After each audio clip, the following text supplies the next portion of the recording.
Hello, dreamers. This is Ruchi Acharya, founder of Wingless Dreamer Publisher, which is an independent literary platform dedicated to nurturing writers, poets, and storytellers from across the world.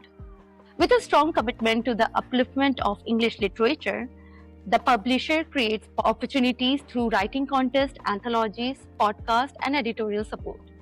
So if you are a lost soul, do hop in. Do visit winglessdreamer.com. Tonight is a special night for all of us.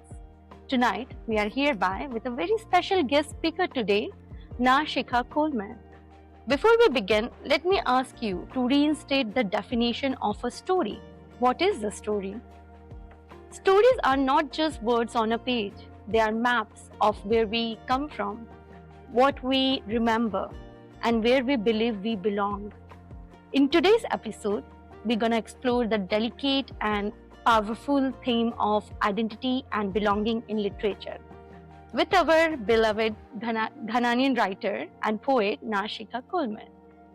Through quiet yet deeply honest storytelling, Shika's work touches on memory, grief, and the subtle ways identity shapes the narratives we carry within us.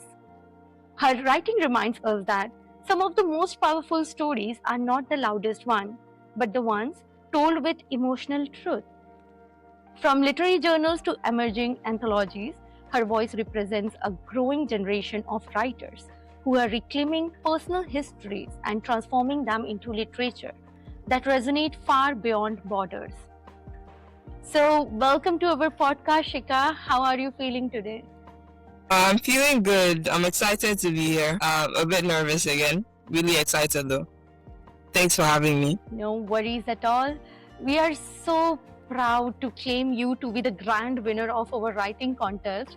Your work, titled Thresholds, has been selected as the grand winner of our Letters Beneath the Mistletoe contest. May I please ask, and I bet the audience are dying to know, what was the idea behind writing such a marvelous short story? Well, when I heard about the contest, I believe I was looking at places to submit my work to. So at the time, I had stuff there. And I figured, well, we're talking about the piece was supposed to express, a part of me. And then stories I had heard out before. People getting rejected by family and rejected by people they've known their whole lives. And that is basically what inspired it. Dear Shikha, please do tell us that apart from writing short stories, do you have keen in writing poetry as well? I do. I actually began with writing poetry when I was about 14. 4 years later, and now I've deviated from poetry and I'm more into short stories. Oh, wow, that's wonderful. Usually, I love writing poetry because I do struggle with short stories a lot because it's like every single word counts, right? May I humbly ask, what are the key elements, key sources where you take your inspiration from? I think it's mostly from my own life and from observing the lives of others. We hear stories every day from friends, from family, from people we don't even know.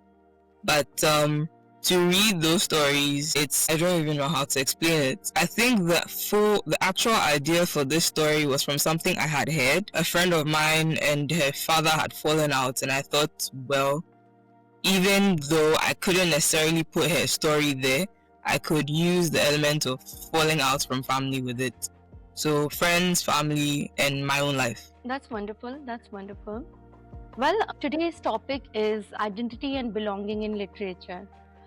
As you know, from a writer's perspective, identity and belonging are the quiet forces. They don't ring a bell, they don't make much noise because that is something more internal journey, if I have to say. So these are quiet forces that shape every single story, coming out of writers. So a writer often draws from their own cultural roots, memories, language, and emotional landscapes to create characters and worlds that feel authentic. So may I ask, your writing often explores memory and grief. So do you feel identity is something we discover through writing or something we create while writing? I've never actually thought of it in that way. Discovering versus creating, actually. I feel like it's a bit of both. We discover ourselves by creating characters and figure out through the stories of these characters who we actually are. For me, I think that happened a lot when I first began writing. Creating characters and then putting bits of myself into them helped me understand who I was. So yeah, a bit of both. That makes sense. And of course, like, people changes from time to time. Like, I'm entirely a different person who I used to be 10 years ago. And I guess like writing, of course, plays a huge role. You come across some wonderful books, and after reading those books, like you live the author's stories through you. Like, you live that book through you, through your own emotions and, you know, your own perspectives. So I guess like exploring identity allows literature to reflect who we are.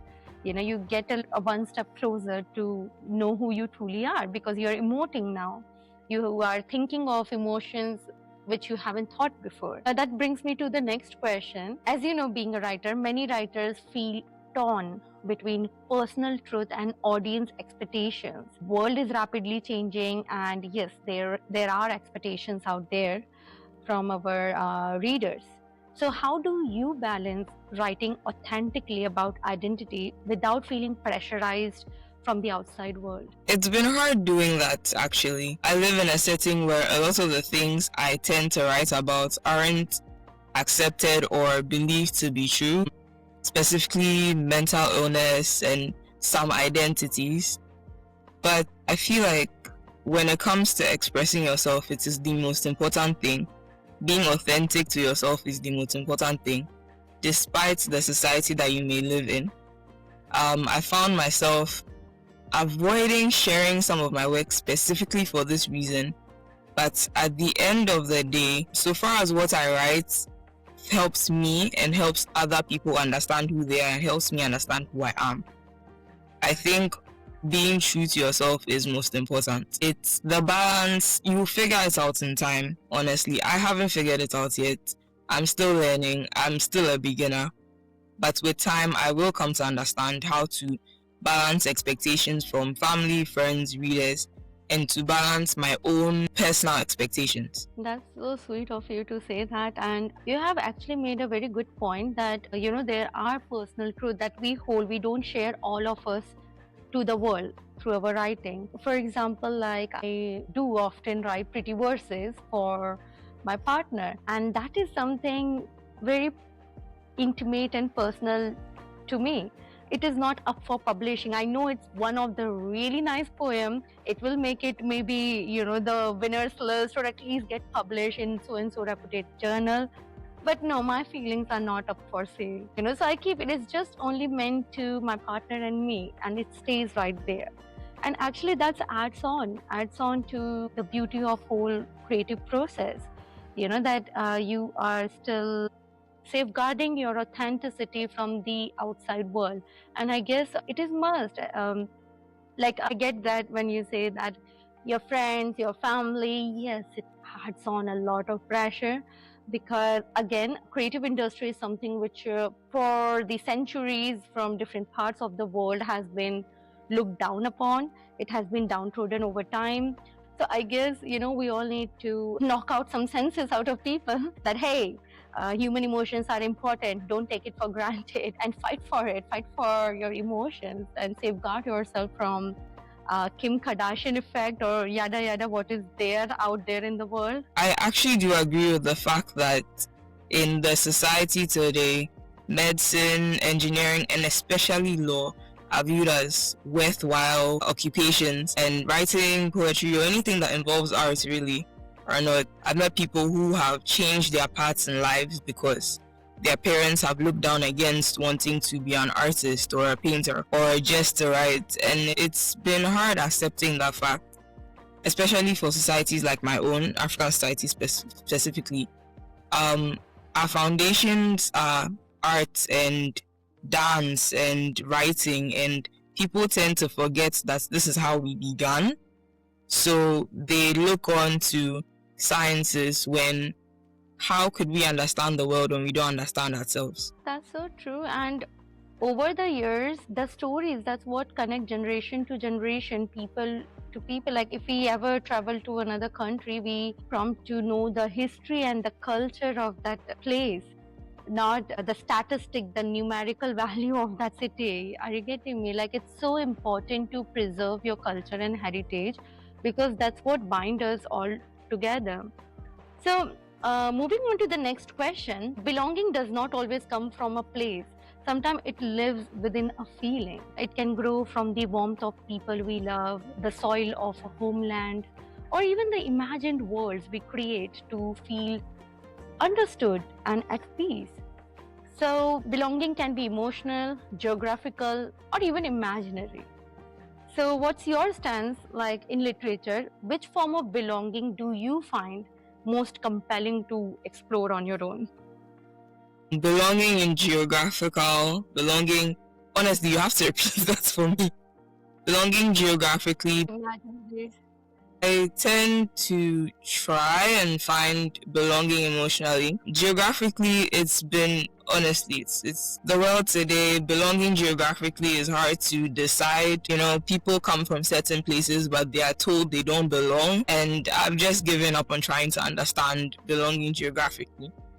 But emotionally and belonging in your own self, you know, as you said, people change, and finding belonging in yourself, it changes over time. Sometimes you feel a certain way, and 2 years along the line, you don't understand yourself anymore. In the beginning of the writing journey, again, it took me 2 years to finally accept the fact that I am indeed a writer. I was calling myself somebody who reads, somebody who does occasional poems, somebody who writes one paragraph or two. But an actual writer, I never fully said it. And, you know, slowly we are coming to belonging, coming to accepting ourselves as who we are. And that's so important. That's so very important. And I guess we owe a big thanks to the writing industry altogether because without that, even I'm lost. Like in my previous life, I was a business analyst, you know, clanking digits on the keyboard. But ever since I started exploring the English laureate sides of myself, I guess I get to know more self about who I truly am. And again, like you said, that belonging, it's more like a journey, and a journey to explore. So your story leaned towards quiet, intimate narratives. So why do you think softer, reflective storytelling can sometimes reveal deeper truths about identity? Do you agree with that? I do. You know, when you read softer narrations that are slow and lyrical, you have to take your time to actually understand what is going on and to understand what the characters are feeling. In a way, you tend to feel what they are feeling, and by this, I think it's called catharsis, you figure out how you feel about these stories. What do you think about it? When I finished writing honestly, when I finished writing it, I submitted it immediately because I was afraid I would stop myself. And when I was done, I read it over like 5 times, wondering, did I do this right? Did I do this wrong? Does this make sense? And I was like, well, I took my time and put pen to paper. I guess I typed, and it came out how I thought it should come out. And as I've sent it, I should forget about it and think about other things. When the email finally came that I had gotten in and I had been selected, I took another 2 days reading over the email and the piece again, trying to understand. I don't know. You know, it was a bit surreal to think that I had written something that could win, and basically that was what was going on in my head. No, but you indeed won the contest, and winner chicken dinner. So really heartily congratulations on that. You very well deserve it. Moving forward, that brings me to the next question. You know, Shika writer often carries memories from childhood into their work. Do you think memory is reliable when shaping identity in literature, or does it just become a creative reconstruction, like you're just using a chunk of memory just to reconstruct the story? Childhood memories into my work, I think they're actually really important. Sometimes I think about memories I had as a child and then I put tidbits into my writing. 2 days ago, I wrote a piece centered around a quote my mother used to say: the difference between ordinary and extraordinary is that little extra. And even though I hadn't necessarily heard the quote as much as my sisters, It was, a feeling of nostalgia for something I didn't truly know, and it led the piece where it wanted to go. Childhood memories have shaped who I am, they've shaped my writing, and they've shaped every part of my being. So I can't necessarily take them out of literature or out of school or out of anything I'm doing in this life. Yeah, that's truly important because I guess childhood memories are the core memories.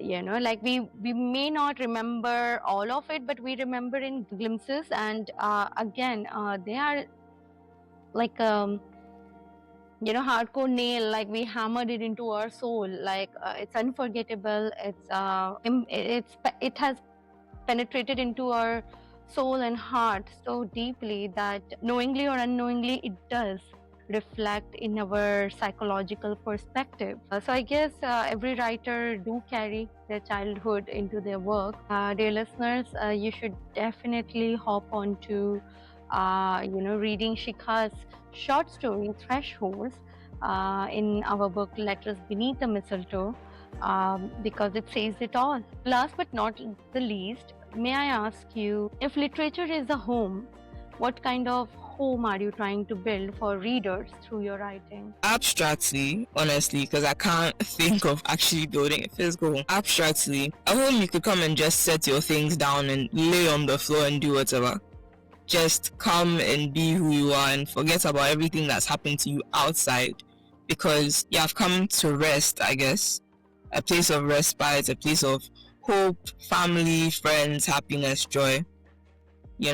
A place to find your identity and belonging. I guess I will be your first guest to enter to your home, because I guess we all somewhere need a sense of belonging. We all, like, I live far away from my family, like 1,000 miles away.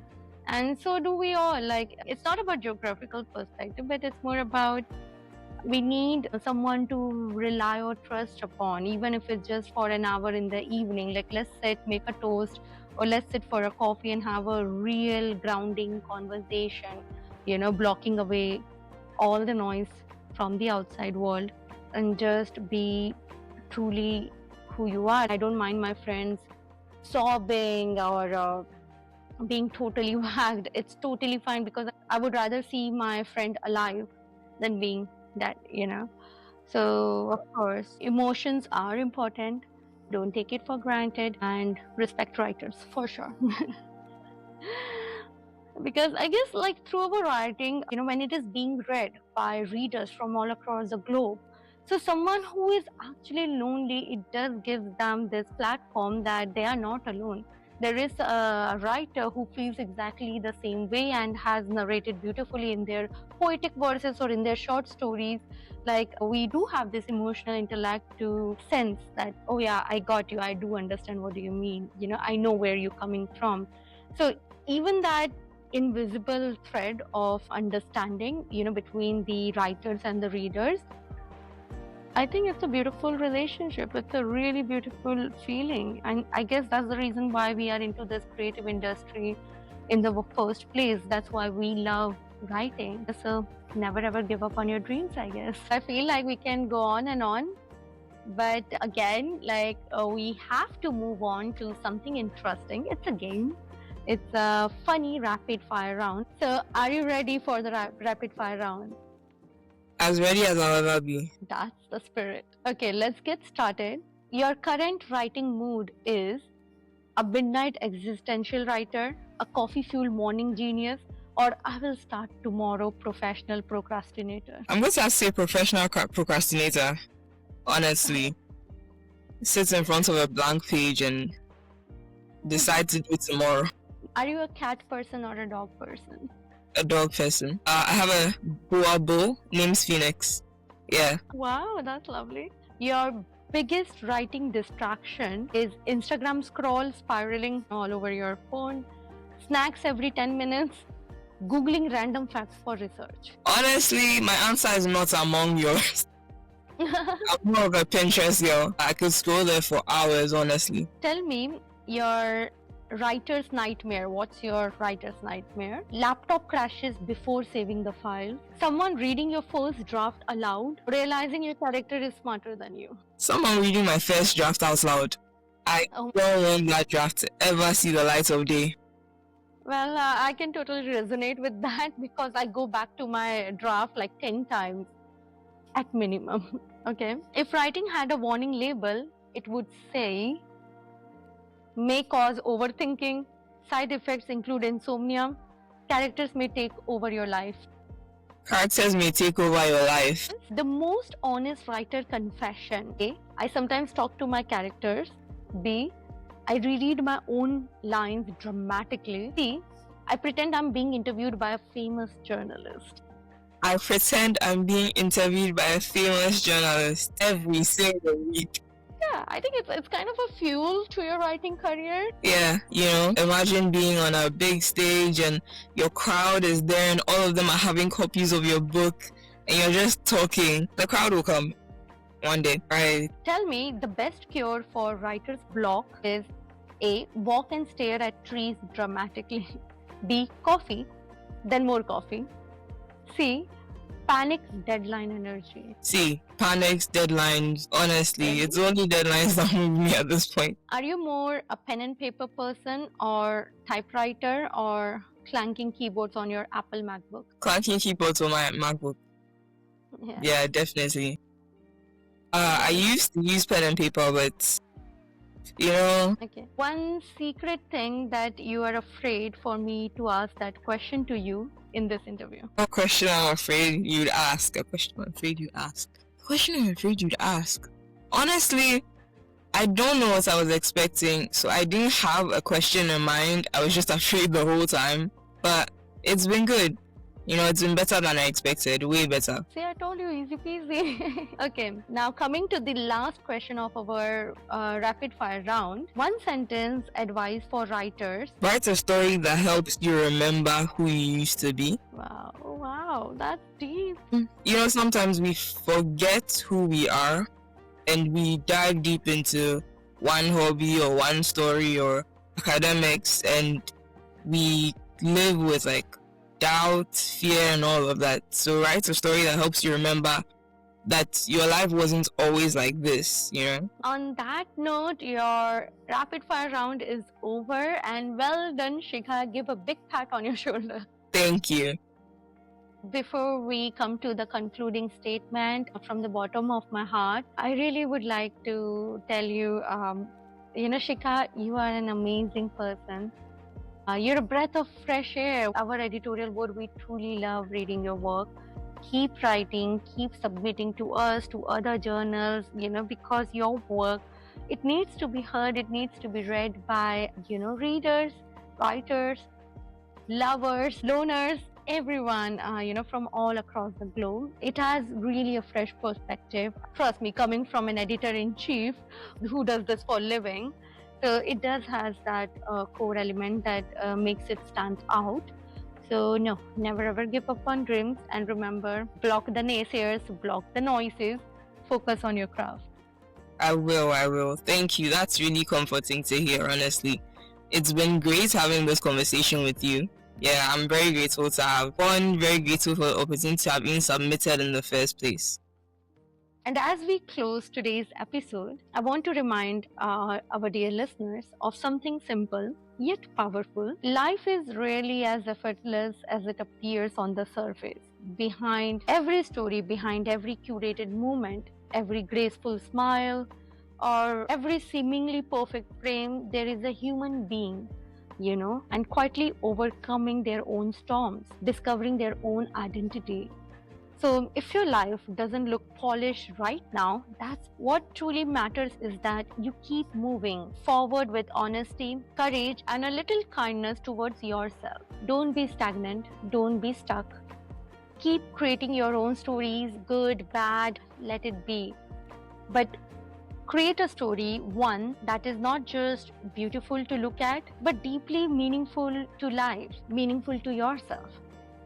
So on that note, I'll conclude today's podcast. And until next time, keep dreaming, keep growing, and most importantly, keep believing in the quiet strength within you. See you next Sunday. Toodles.